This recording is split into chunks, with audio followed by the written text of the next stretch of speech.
اس پورے موضوع کا ایک بار میں خلاصہ بیان کرنا چاہتا ہوں، اور جو اس پہ رد عمل ہے اور جس طرح کا ہے اور حقیقت کیا ہے۔ 28 فروری کو شان حضرت مولا علی رضی اللہ تعالیٰ عنہ سیمینار میں کڑیاں والا گجرات میں جو گفتگو ہوئی، اور اس سے پہلے ایک ہفتہ عدالت سیدنا صدیق اکبر رضی اللہ تعالیٰ عنہ سیمینار لاہور میں منعقد ہوا، یہ اصل میں ایک ملعونہ جس نے سیدنا صدیق اکبر رضی اللہ تعالیٰ عنہ کے مقام صداقت پر حملہ کر کے پورے دین اور قرآن پر حملہ کیا، اس کے رد میں مسلسل ہم جواب دے رہے تھے۔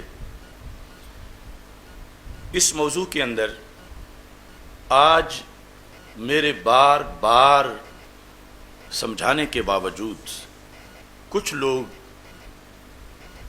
نہ جانے کیا وجہ ہے کہ اصل مسئلے کی طرف توجہ ہی نہیں کر رہے۔ علوم میں در تقابل حشد وحدت شرط داں، یہ ہمارے منطق میں جو اصول ہیں کلام کرنے کے کہ رد کس طرح کس چیز کا ہو سکے گا، تو اس کے اندر 8 چیزوں میں وحدت ضروری ہے۔ مثال کے طور پر ایک بندہ کہتا ہے کہ سلیم کھڑا ہے، دوسرا کہتا ہے نہیں سلیم بیٹھا ہے، اور ایک ہی سلیم کی بات ہو رہی ہے، مگر ایک کہتا ہے کھڑا ہے، وہ کہتا ہے آج صبح 9 بجے، دوسرا کہتا ہے نہیں بیٹھا ہے، اس سے پوچھا جائے ٹائم کیا ہے، وہ کہتا ہے 12 بجے۔ اب یہ بھی کوئی جھگڑا ہے کہ جو 9 بجے کھڑا ہو وہ 12 بجے بیٹھا بھی ہو سکتا ہے، جو 12 بجے بیٹھا ہو وہ 9 بجے کھڑا بھی ہو سکتا ہے۔ اس طرح کر کے وہ 8 وحدتیں ہوں تو پھر جا کے بات آپس میں ٹکراؤ بنتا ہے۔ اب ہم بار بار کہہ چکے ہیں کہ وہ جو یعنی کہہ کے کلمات بولے گئے تھے ان کا مقام کیا ہے، اس کے لحاظ سے اس پہ کوئی بات کرے، اور یہ جو اٹھتا ہے وہ پہلے 2 مقامات کے لحاظ سے بات کرتا رہتا ہے۔ یعنی کوئی مطلقاً سیدہ پاک رضی اللہ تعالی عنہا کے لحاظ سے ہم پہ الزام لگاتا ہے کہ اس نے خطا کی نسبت کی، تو کیا مجبوری تھی، کیوں کی، جبکہ ہم بتا چکے ہیں کہ جہاں نسبت کی گئی مشروط طریقے سے وہ یہ مقام نہیں مطلقاً۔ اور پھر کچھ اس سے آگے بڑھتے ہیں تو وہ یہ کہتے ہیں کہ مسئلہ باغ فدق ہم بھی سالوں سے بیان کر رہے ہیں، تو اس میں ہم نے تو کبھی یہ بیان نہیں کیا، تو یہ کیوں اس نے پہلی بار بیان کر دیا؟ تو میں کہتا ہوں مسئلہ باغ فدق بھی یہ مقام نہیں، کیونکہ اپنے طور پر باغ فدق کا ذکر کرنے کے لحاظ سے بھی ہم کہیں گے کہ سیدہ طیبہ طاہرہ رضی اللہ تعالی عنہا نے دعویٰ فرمایا، حضرت صدیق اکبر رضی اللہ تعالی عنہ نے حدیث مصطفیٰ علیہ السلام پیش فرمائی، سیدہ پاک رضی اللہ تعالی عنہا نے سن کے قبول کر لی۔ یہ بھی وہ مقام نہیں جو آج ہماری بحث کا مقام ہے اتنے دنوں سے۔ یعنی میرے بار بار سمجھانے سے کہ 9 بجے کی بات اور 12 بجے کی بات میں فرق کرو، یا جو لاہور والا خالد ہے اور پشاور والا خالد ہے یہ جدا جدا موضوعات ہیں، فرق کرو، لیکن ہٹ دھرمی سے فرق کیا ہی نہیں جا رہا۔ یعنی جتنے بھی مختلف جگہ سے فتوے دیے گئے ہیں، ایک فتویٰ بھی وہ تیسرے مقام کے لحاظ سے ہے ہی نہیں، بس مکھی پہ مکھی مار رہے ہیں، اور سب کے پرانے زخم ہیں جو چاٹ رہے ہیں۔ اور اس پر میں یہ سارے فتوے جو دیے گئے ہیں ان کا بھی ایک سیمینار کروں گا، اور ہر فتوے کا میں پس منظر اور بتاؤں گا کہ اصل ان کو اندر مسئلہ کیا ہے، پیڑاں ہور تے پھکیاں ہور، وہ جو معاملہ ہے۔ ایسے ہی جو لا تعلقی کرنے والے ہیں ان سب کا بھی شرعی حکم بیان کرنے کا ایک وقت ہے، لیکن مسئلہ چونکہ ایک بار کلیئر کرنا ہے کہ عوام کے ذہن مکمل اس عقیدے پر جو اہل سنت کا 14 صدیوں میں رہا ہے، اور آج صرف پریشر کی وجہ سے اس کو بدلا جا رہا ہے، اور ہم اس عقیدے پر حفاظت کرنے کے لیے اللہ کے فضل سے ڈٹے ہوئے ہیں، اور انشاءاللہ آخری سانس تک اس پہ پہرا دیں گے۔ تو تیسرا مرحلہ ہے وہ ہے کہ جب وہ یہ کہہ رہے ہیں کہ سیدہ پاک رضی اللہ تعالی عنہا تو خطا کر ہی نہیں سکتی، تو جب انہوں نے فدق مانگا ہے تو وہ تو خطا کر ہی نہیں سکتی، معصومہ ہے. اب آگے خطا کی ہے معاذ اللہ تو سیدنا صدیق اکبر رضی اللہ تعالیٰ نے کیا، چونکہ وہ غیر معصوم ہے، لہٰذا معاذ اللہ وہ ظالم ہے، لہٰذا ظالم خلیفہ نہیں ہو سکتا. تو پھر ظالم کا اکٹھا کیا قرآن پورا نہیں ہو سکتا. اب یہ ہے مرحلہ کہ جہاں جوابی طور پر ہم نے یہ الفاظ بولے. یہ ایسا نہیں کہ ہم نے فضائل سیدہ فاطمہ رضی اللہ تعالی عنہا کی تقریر میں یہ بھی ساتھ بول دیے، یا مسئلہ فدق کے بیان میں یہ بھی ساتھ بول دیے. ہم نے جو روافض کا اعتراض تھا مسئلہ فدق میں، جس کو ذکر کیا سیدنا مہر علی شاہ صاحب رحمۃ اللہ علیہ نے اور جواب دیا، ہم نے ان کے جواب میں یعنی کہہ کے آگے ان کے بات کی وضاحت کی، اور کب کہ جب وہ محاذ پہ کھڑے ہو کر پورا دین بچانے کے لیے روافض کا جواب دے رہے تھے. اب یہ آیت تو یہ ہو سکتا ہے کہ کوئی کہے کہ جواب دینے کی ضرورت نہیں، تو معاذ اللہ یہ ہوگا کہ محافظ کو تو ہٹایا جا رہا ہے اور چوروں کو کہا جائے کھلی چھٹی ہے، جو چاہو لوٹ لو، پورے دین پہ حملہ کر جاؤ. کہ حضرت صدیق اکبر رضی اللہ تعالیٰ عنہ کی صداقت نہیں محفوظ رہے گی تو دین کیسے محفوظ رہے گا؟ اور اگر جواب دینا ہے تو پھر اس گلی سے گزرنا ہے. میں نے کہا تھا کہ جو بھی اس رستے سے گزرے گا اسے پتہ چلے گا کہ کیا بھاؤ بکتی ہے. اور اب جو کوئی گزرنا شروع ہوئے ہیں تو انہیں پتہ لگنا شروع ہو گیا. مثلا مفتی اشرف القادری صاحب آئے ہیں اس طرف، تو انہیں پتہ چلا ہے کہ اب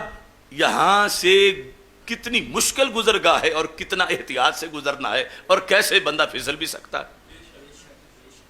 عام حالات اور ہوتے ہیں، جنگ کے حالات اور ہوتے ہیں، عام چلنے کا انداز اور ہوتا ہے، اور خطرناک پہاڑیوں میں تنگ رستوں میں جھاڑیوں میں چلنے کا انداز اور ہوتا ہے.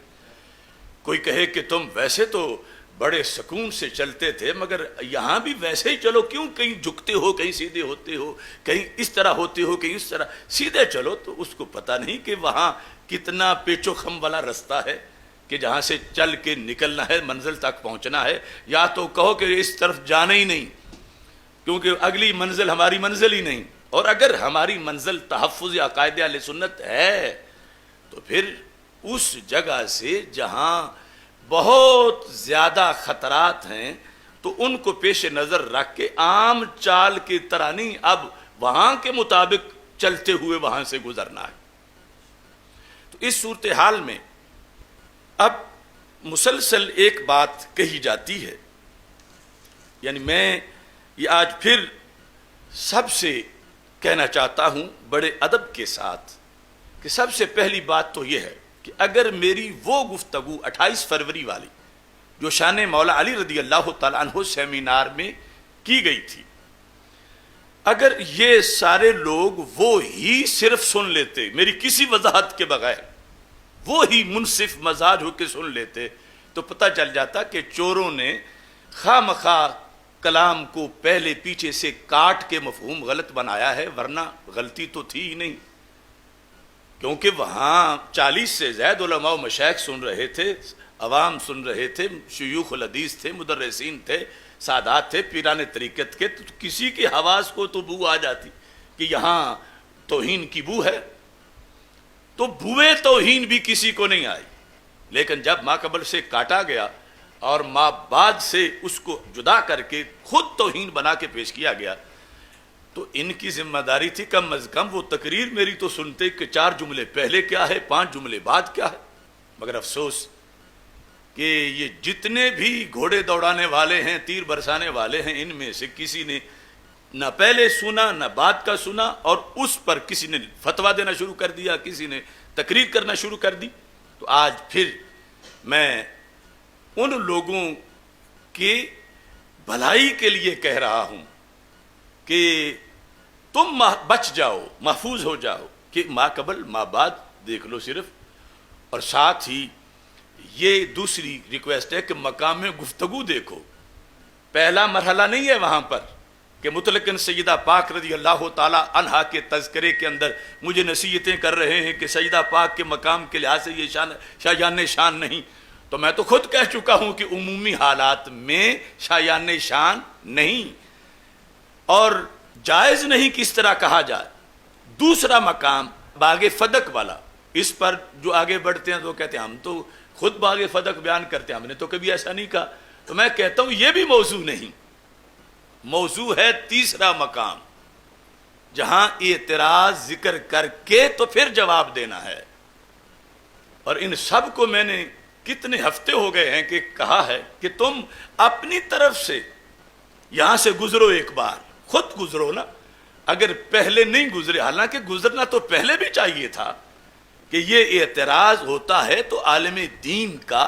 یہ کام ہے کہ اس کا جواب اپنی نسل کو، اپنی قوم کو دیتا رہے، کہ تاکہ وہ غیروں کی بات سنیں۔ وہ تو چوکوں چوراہوں میں کر رہے ہیں، چینلوں پہ کر رہے ہیں، تو ہمارے عوام کو بھی پتہ ہو کہ وہ یہ کہیں تو ہم نے یہ جواب دینا ہے۔ اور اگر کسی نے ادھر توجہ نہیں کی تو پھر کم از کم اب تو توجہ کر لیں اور انہیں پتہ چل جائے کہ یہاں سے کیسے گزرا جاتا ہے، اور پھر وہ اعتراض نہ کریں، انہیں پوری طرح پتہ چل جائے۔ تو اتنے دنوں میں آج تک کسی ایک بندے نے بھی، کسی ایک پیر طریقت نے، کسی ایک عالم دین نے، کسی ایک مفتی شریعت نے پیر میر علی شاہ صاحب رحمۃ اللہ علیہ کی کتاب تصفیہ کے اندر جو ذکر کیا گیا ہے اعتراض روافض کا، وہ ذکر کر کے جو انہوں نے جواب دیا ہے، ان دونوں، ان کی دلیل اور پیر صاحب کا جواب، آج تک کوئی ایک بندہ بھی اپنے لفظوں میں یہ نہیں بیان کر سکا کہ میڈیا پہ آیا ہو کہیں سوشل میڈیا پہ یہ کہ یہ اصل مطلب تھا، تم نے یہ مراد لیا۔ ایک بندہ بھی ایسا نہیں، یہ ریکارڈ پر ہے۔ مسلسل روافض کی طرف سے جو چڑھائی تھی، اور کچھ لوگ نیم رافضی تھے، کچھ لوگوں کی پھر نیم رافضیوں سے دوستی تھی، اس طرح مسلسل وہ پریشر، پھر کچھ خالص سنی جو ہیں ان پر پریشر جو ہے وہ آیا، اور پسپائی کے لیے انہوں نے پورا زور لگایا کہ ان کو وہ 14 صدیوں والے عقیدے سے پیچھے ہٹائیں، تاکہ پھر اگلے سٹیپ پہ آ کر مزید مسئلہ خلافت پر پھر ان کو دھکا دیا جائے۔ تو اس پر ہم ان کے سامنے رکاوٹ بن گئے کہ ہم پسپائی اختیار نہیں کریں گے، اپنے اکابر کے عقیدے پر قائم رہیں گے، اور ان پر آنچ نہیں آنے دیں گے کہ انہوں نے معاذ اللہ کوئی سیدہ پاک رضی اللہ تعالی عنہا کی کوئی توہین کی تھی، یا ان کا مسلک صحیح نہیں تھا،